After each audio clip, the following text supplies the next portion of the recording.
তো আমি রাকিব ভাই আপনাকে তো চিনি, আমার সিটি কর্পোরেশন ইলেকশনের সময় থেকে আপনি ছিলেন। আপনার যে স্ক্রিপ্টিংটা আপনি পড়লেন শুরু থেকেই, এই পুরোটাই আমার কাছে মনে হচ্ছে প্রভোকেটিভ এবং একদম সংঘর্ষ লাগাই দেওয়ার মতো একটা স্ক্রিপ্ট আপনি পড়ে শুরু করে দিয়েছেন আমাদের অনুষ্ঠানটা।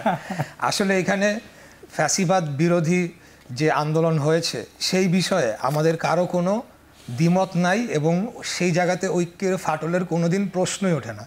আমরা যতদিন জীবিত রয়েছি আমরা আজীবন ফ্যাসিবাদের বিরুদ্ধে লড়াই করে যাব এবং এটা আমাদের প্রতিজ্ঞা। শুধু তাই নয়, আমরা এই জুলাই আগস্ট গণ অভ্যুত্থানে খুনি স্বৈরাচারী ফ্যাসিস্ট হাসিনা এবং তার দোসররা যে গণহত্যা চালিয়েছে সেটার বিচার আমরা শেষ অবধি পর্যন্ত দেখে যেতে চাই। আমাদের জীবদ্দশায় আমরা সেই জিনিসটি হোক, সেটি এস্টাবলিশড হোক, কারণ এটির প্রয়োজন রয়েছে।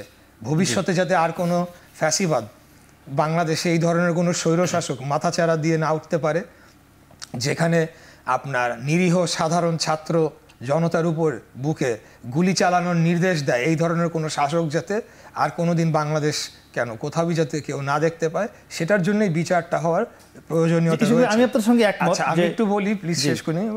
এরপরে বাকি আপনি যে স্ক্রিপ্টিংয়ে নানা কথা বলেছেন, এটা ভার্সেস ওইটা, ওইটা ভার্সেস এটা, দেখেন গণতন্ত্রের সৌন্দর্যই হচ্ছে এখানে বিভিন্ন মত থাকবে, বিভিন্ন মত পার্থক্য থাকবে। আমরা প্রত্যেকটা জিনিসই যার যার মতের অধিকার আমরা চর্চা করব, আলাপ আলোচনার ভিত্তিতে সেগুলোর সমাধান হবে। এখানে যে কয়টি বিষয় আপনি নিয়ে এসেছেন, নির্বাচন, সংস্কার, জুলাই ঘোষণাপত্র, 31 দফা, এবং আপনি যখন বললেন জুলাই ঘোষণাপত্র নাকি 31 দফা, সেটা তো আমার কাছে অনেকটা হাস্যকর মনে হয়েছে। এই দুটার সাথে তো কোনো সংঘর্ষের কোনো বিষয় নাই। আর নির্বাচন এবং সংস্কার আমাদের বাংলাদেশ জাতীয়তাবাদী দলের পক্ষ থেকে আমরা কন্টিনিউয়াসলি বলে চলেছি, আমরা পাশাপাশি যে জিনিস দুটি দেখতে চাই সমান তালে। এবং সংস্কারের প্রশ্ন যখন চলেই আসছে, বলতে হবে যে আজকে যখন সংস্কার নিয়ে অনেক কথা হচ্ছে এবং অনেকেই যারা বিগত কয়েক বছরে যাদেরকে আমরা দেখি নাই কোনোদিন, তারা আজকে সংস্কার নিয়ে অনেক বড় বড় উক্তি দিচ্ছেন। আমি এখানে উপস্থিত কারো কথা বলছি না, বাইরের কথা বলছি। আমরা 2 বছর আগেই কিন্তু বিএনপি 31 দফা 60টি দলের সাথে কনসালটেশন করে 31 দফার সংস্কার দিয়েছে। সংস্কার যদি বলতেই হয় তাহলে 19 দফার সংস্কার শহীদ রাষ্ট্রপতি জিয়াউর রহমান করেছিলেন। বাকশাল প্রথাকে অ্যাবলিশ করে বাংলাদেশে বহুদলীয় গণতন্ত্র, সেটাও আপনার সংস্কার হিসাবেই ধরে নিতে হবে। বাংলাদেশে তত্ত্বাবধায়ক সরকার ব্যবস্থা 96 সালে যেটা করা হয়েছিল, সেটা কি সংস্কার ছিল না? সেটাকেও তো সংস্কার করতে হবে। অতএব সংস্কার একটা কন্টিনিউয়াস প্রসেস। আমাদের প্রশ্ন হচ্ছে যে সেই কন্টিনিউশনে আপনারা যখন এই জুলাই গণঅভ্যুত্থান হলো, এই 31 দফা কিন্তু জুলাই গণঅভ্যুত্থানের আগেই দেয়া, 2 বছর আগে দেয়া, কিন্তু এখন কি মনে হয় না যে মানে 5 আগস্টের পরে একটু আবার আপনি যদি বলছেন এটি একটু চলমান প্রক্রিয়া, এটা তো অলরেডি বলা হয়েছে যে 31 দফা প্লাস বলা হচ্ছে, এখন আমাদের দলের পক্ষ থেকেই অনেকে বলে ফেলেছে।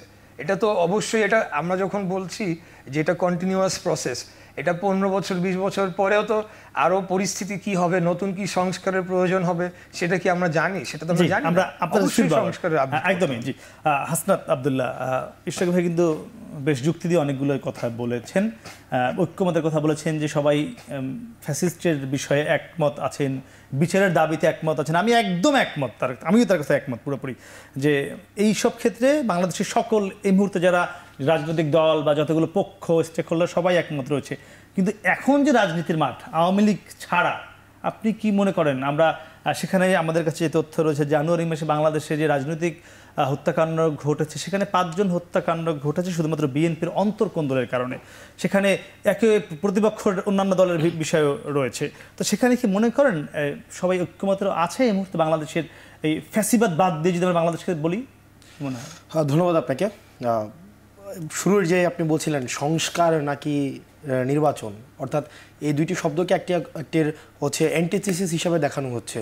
যদি সংস্কার হয় তাহলে নির্বাচন হবে না, নির্বাচন হলে সংস্কার হবে না। বিষয়টি মোটেই এমন না, বরং সংস্কারের মধ্য দিয়ে যে আমাদের ডেমোক্রেটিক ট্রান্সফরমেশন, যেটা আমরা দীর্ঘ 1.5 যুগেরও বেশি সময় ধরে যেটা অনুপস্থিত, যেটি আমরা চাচ্ছি, আমরা সংস্কারের মধ্য দিয়েই সেখানে আমরা যেতে চাই। আমরা ঐক্যমত্য রয়েছি। আমরা ফেসিবাদ বিরোধী যেই ক্রিয়াশীল রাজনৈতিক যে দলগুলো দীর্ঘ সময় ধরে লড়াই এবং সংগ্রামের মধ্যে দিয়ে গিয়েছে, তারা কিছু কিছু ক্ষেত্রে হচ্ছে একমত থাকলেও সেটি রাজনৈতিক ময়দানে কিন্তু সেটি ভিজিবল না, দৃশ্যমান না। যেমনভাবে দৃশ্যমান 5ই আগস্ট পূর্ববর্তী সময় যেমনভাবে ছিল তেমনভাবে দৃশ্যমান না হওয়ার ফলশ্রুতিতেই কিন্তু আজকে আমরা আওয়ামী লীগ পুনর্বাসনের যেই বিষয়টি আমরা দেখতে পাচ্ছি, এবং তারা এটি সরকার পক্ষ থেকেও আমরা দেখতে পাচ্ছি যে তাদের প্রত্যাশিত তাদের যে ধরনের ভূমিকা থাকার প্রয়োজন ছিল এবং যে ক্রিয়াশীল রাজনৈতিক যে সংগঠনগুলো রয়েছে, বিশেষ করে যে বড় যে দুটি দল বিএনপি এবং জামাত থেকে যে ধরনের আওয়ামী বিরোধিতার প্রয়োজন ছিল, তাদের বিচারের দাবিতে যেভাবে সক্রিয় থাকার প্রয়োজন ছিল, তাদেরকে একটা পার্টি হিসেবে নিষিদ্ধ করার জায়গা থেকে বা পলিটিক্যালি ফাংশন যেন না করতে পারে সেই জায়গাটিতে তাদেরকে যেভাবে মানুষ প্রত্যাশা করেছিল তাদের অবস্থানটা স্পষ্ট করবে, সেই জায়গাটিতে আমরা তাদেরকে প্রত্যাশিত জায়গায় তাদেরকে আমরা পাইনি। বরং আমরা পেয়েছি কিছু কিছু ক্ষেত্রে আগামী নির্বাচনে কিভাবে আওয়ামী লীগ সেখানে যে অংশগ্রহণ করবে কি করবে না আলোচনাটা সেই জায়গায় চলে গিয়েছে। আওয়ামী লীগের বিচার নিশ্চিতের জায়গা থেকে আলোচনা চলে গিয়েছে যে পরবর্তী নির্বাচনে আওয়ামী লীগ যদি না থাকে তাহলে গ্রহণযোগ্যতার মানদণ্ডে সেটা কতটুকু হবে, সেই জায়গায় আমরা আলোচনা দেখেছি। বিএনপির যারা যাদের একটা লড়াইয়ের ইতিহাস রয়েছে তাদের কাছ থেকে আমরা এই ধরনের আলাপ শুনেছি, যেটা আমাদেরকে প্রত্যাশার যেই আমাদের তাদের কাছ থেকে যে প্রত্যাশাটি তৈরি হয়েছিল সেই প্রত্যাশার মাত্রাটি তারা পূরণ করতে পারেনি। আমরা আমাদের জায়গা থেকে আমরা আবারও আহ্বান জানাবো যে একটি 5ই আগস্ট পরবর্তী বাংলাদেশকে যদি আমরা প্রত্যাশিত বাংলাদেশ দেখতে চাই তাহলে যেটি লাগবে সেটা হচ্ছে তরুণদের যে জোশটি তৈরি হয়েছে সেটি, এবং আমাদের প্রবীণদের যে হোশ অর্থাৎ তেজদীপ্ত তরুণ এবং বুদ্ধিদীপ্ত প্রবীণের আমাদের সমন্বয় হচ্ছে পরবর্তী বাংলাদেশটি হতে হবে। কিন্তু আমরা দেখতে পাচ্ছি কোনো কারণে আমরা একটা বিষয় আমরা এখানে বিএনপি আওয়ামী লীগ বা নতুন রাজনৈতিক দল বৈষম্যবিরোধী ছাত্র আন্দোলন জাতীয় নাগরিক কমিটির কনফ্লিক্ট না, আমরা এই বিষয়টা হয়তো আমরা অ্যাড্রেস করছি না, আমরা একটা জেনারেশনাল কনফ্লিক্টের মধ্যে রয়েছি।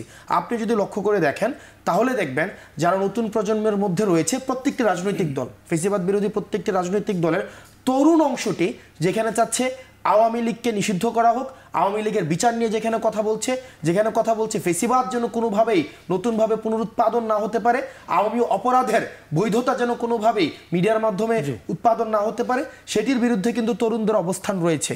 দুঃখজনক বিষয়, এই জায়গায় বিএনপি হোক জামাত হোক বা ফেসিবাদ বিরোধী যে রাজনৈতিক দলগুলো রয়েছে তাদের প্রবীণ নেতৃত্বে যারা রয়েছে তাদের জায়গায় যেভাবে ভোকাল যাদের দৃশ্যমান হওয়ার উচিত ছিল সেই জায়গায় পাইনি।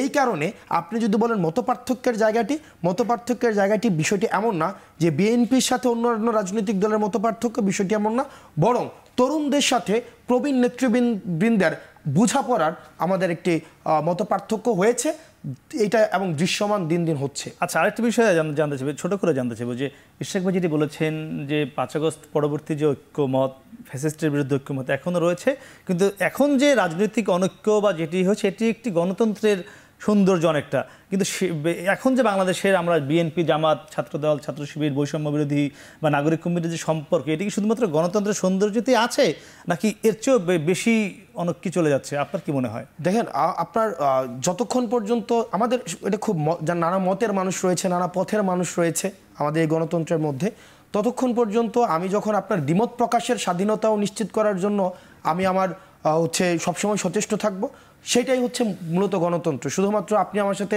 একমত প্রকাশ করলে আমি আপনার সাথে থাকব, একমত প্রকাশ করলেই শুধুমাত্র আমি আপনাকে সমর্থন দিব, বিষয়টা এমন না। আমি যখন আপনার দ্বিমত প্রকাশের স্বাধীনতাটা নিশ্চিত করতে পারবো তখন হচ্ছে গণতন্ত্রের সৌন্দর্য যথাযথভাবে সেখানে প্রকাশিত হয়। দুঃখজনক বিষয় হচ্ছে যে 5 আগস্ট পরবর্তী সময়ে এটা সত্য যে ক্ষেত্র বিশেষে অনেক ক্ষেত্রে আমরা দেখেছি যেখানে হচ্ছে মত প্রকাশের স্বাধীনতার ক্ষেত্রে এক ধরনের বাধা তৈরি করা হচ্ছে, এবং এটা বিষয়টা হচ্ছে কি কোনো না কোনোভাবে একটা আওয়ামী সিম্প্যাথি ক্যাম্পেইন চালু হয়েছে, এটা ব্যাকডোর ডিপ্লোমেসি দিয়ে কোনোভাবে যদি আওয়ামী লীগকে মাঠে নিয়ে আসা যায়, এই বিষয়টা হওয়ার কারণেই বেসিক্যালি হচ্ছে আমাদের এই যে গণতন্ত্রে আপনি যে দ্বিমতের জায়গাটি দেখতে পাচ্ছেন সেটি। আচ্ছা, কিন্তু যদি আমাদের দেখেন এটা আমরা আওয়ামী লীগকে আওয়ামী জাহিলিয়াতের লীগ বলি বা আওয়ামী জাহিলিয়াত যেটি কায়েম করেছে 5 আগস্ট পরবর্তী বাংলাদেশে আপনি তাদেরকে যেভাবেই পুনর্বাসন করতে চান তাহলে প্রকৃত গণতন্ত্রের যারা বিশ্বাসী, প্রকৃত গণতন্ত্রের জন্য যারা লড়াই করে গিয়েছে তাদের নিজেদের মধ্যে এই দ্বিমত প্রকাশগুলো আরও বেশি দৃশ্যমান হবে। যে আমরা